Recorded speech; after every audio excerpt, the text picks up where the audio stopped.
অন্যায় ভাবে সাজা দিয়ে কারাগারে 6 বছর আটক করে রাখা হয়েছে।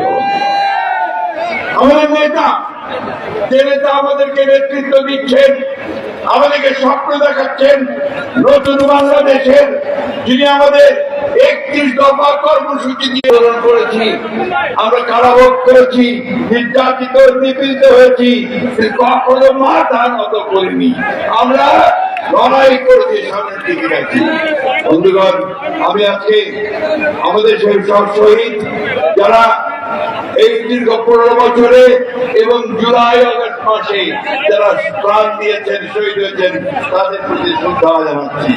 শ্রদ্ধা জানাচ্ছি আমাদের সেই সব আহত ভাইদেরকে যারা আহত হয়েছেন, বন্ধু হয়েছেন, চোখ হারিয়েছেন, তাদের প্রতি সহানুভূতি জানাচ্ছি এবং আশা করছি যে তারা আমাদের সরকার তাদের সুচিকিৎসার ব্যবস্থা করবে।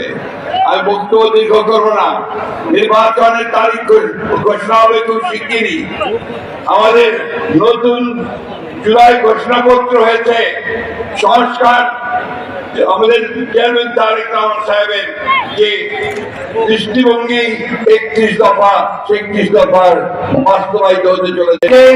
রাজনৈতিক দলগুলোকে, ছাত্রদেরকে এবং এটা না বললেই নয়, আমি দেশপ্রেমিক সেনাবাহিনীকেও আমি আন্তরিক ধন্যবাদ এবং কৃতজ্ঞতা জানাতে চাই। তাদের সহযোগিতায় আমরা এই বিজয় অর্জন করতে পেরেছি।